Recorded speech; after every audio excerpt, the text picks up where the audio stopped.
La crise économique et financière qui frappe le Portugal de plein fouet vient confirmer la dictature du système des marchés sur la politique des gouvernements et les risques pour la démocratie. L'homme qui le dénonce aujourd'hui a consacré sa vie à son combat pour la défense des valeurs démocratiques. Sa notoriété lui permet d'être une des voix les plus ouvertement critiques face à ce qu'il nomme les monstres de notre temps. Mário Soares, vous avez été 2 fois président du Portugal et vous considérez aujourd'hui que l'Union européenne affronte un des pires moments depuis sa création. Quels sont ces monstres qui la menacent et par conséquent menacent le Portugal ?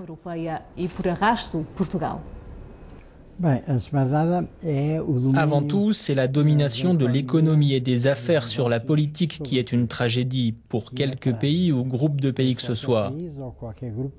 Je pense que l'Union européenne vit aujourd'hui sa crise la plus grave.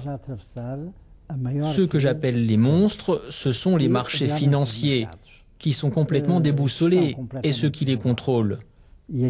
Et c'est vrai, ce sont de véritables monstres, personne ne sait d'où ils viennent, ni ce qu'ils veulent. On sait juste qu'ils veulent l'argent, qu'ils veulent attaquer l'euro et s'en prendre à quelques pays, comme la Grèce, l'Irlande, le Portugal et d'autres à venir. C'est gravissime parce qu'on manque d'une réponse solidaire qui aurait été nécessaire de la part de l'Union européenne. Et les pays les plus riches pensent qu'ils peuvent se désolidariser et donner des ordres à l'Europe, comme c'est le cas pour les Allemands et en particulier Mme Merkel, qui voudrait germaniser l'Europe. Mais elle se trompe de beaucoup. Vous êtes très critique par rapport au rôle de l'Allemagne et la France dans la gestion des crises des pays périphériques. Pensez-vous réellement qu'Angela Merkel fait preuve d'un égoïsme nationaliste et qu'elle entraîne avec elle Nicolas Sarkozy? Les pays riches dictent-ils les règles ? Non, ils ne peuvent pas, ils ne le doivent pas, c'est une erreur. En réalité, Mme Merkel se comporte en régisseur de l'Europe, ce qu'elle n'est pas. Ensuite, la France marche au pas de l'Allemagne, mais personne ne connaît réellement la politique de M. Sarkozy. Il n'y a pas longtemps, il y a eu cette situation très embarrassante quand il a envoyé des avions français pour bombarder la Libye, ce qui a provoqué l'exode de millions d'immigrants d'Afrique du Nord vers Lampedusa en Italie.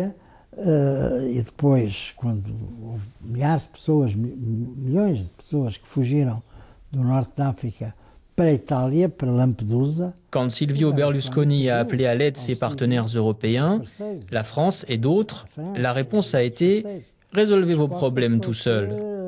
Personne ne veut s'impliquer dans cette affaire et pourtant, on a dans cette situation quelque chose qui est en train de corrompre complètement les fondations de l'Europe.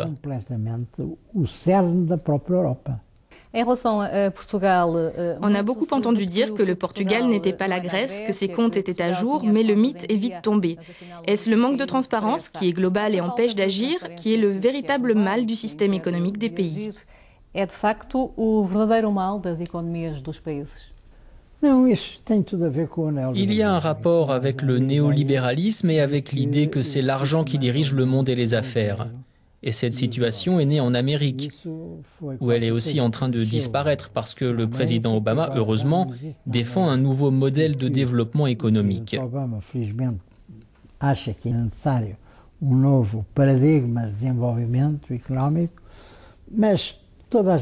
Aujourd'hui, tout le monde a compris que si l'on continue dans cette voie, l'Europe n'aura pas d'avenir et deviendra un jour une sorte d'appendice malheureux de l'Asie.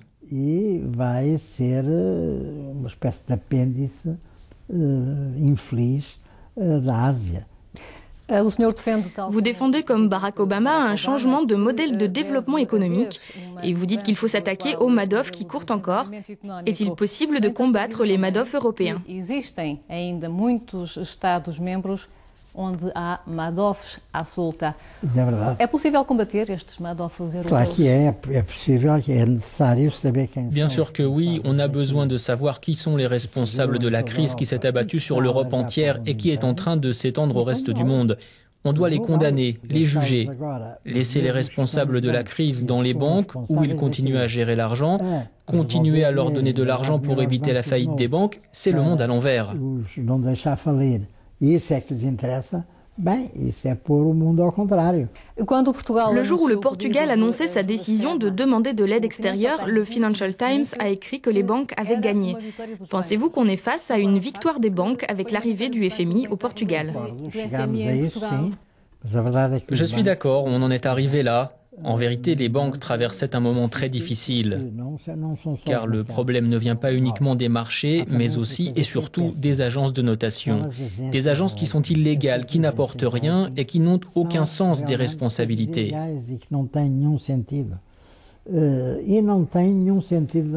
Pourquoi et de quel droit accusent-elles les États membres? Avec quelle autorité? Puisque personne ne sait d'où elles viennent, ce qu'elles veulent et à quoi elles servent, il est nécessaire de changer tout ça.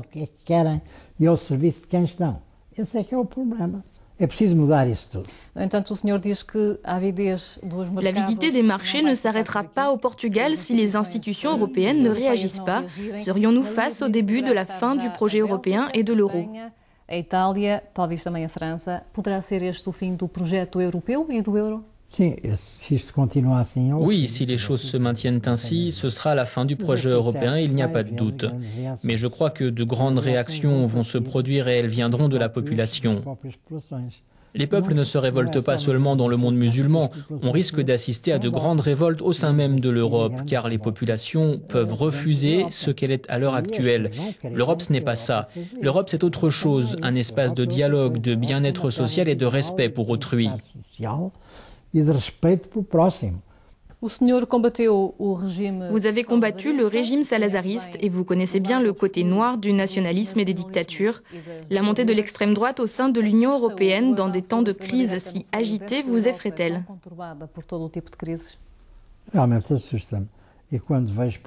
En vérité, c'est effrayant. Quand je vois par exemple ce qui se passe actuellement en Finlande, le leader des nationalistes attaque beaucoup le Portugal dans ses discours sans aucune raison. Il oublie que la Finlande a été envahie par les Allemands et par les Soviétiques et que les Européens occidentaux l'ont toujours soutenu. Les Finlandais aujourd'hui se sont refermés sur eux-mêmes. Ils sont tellement réactionnaires et absurdement conservateurs. C'est triste pour eux en premier lieu, mais c'est aussi un danger pour la solidarité dans l'ensemble du projet européen. Les monstres qui menacent l'Union européenne, les crises économiques et politiques qui pèsent sur la démocratie, le danger du retour des nationalismes, voilà les inquiétudes que nous a fait partager Mário Soares.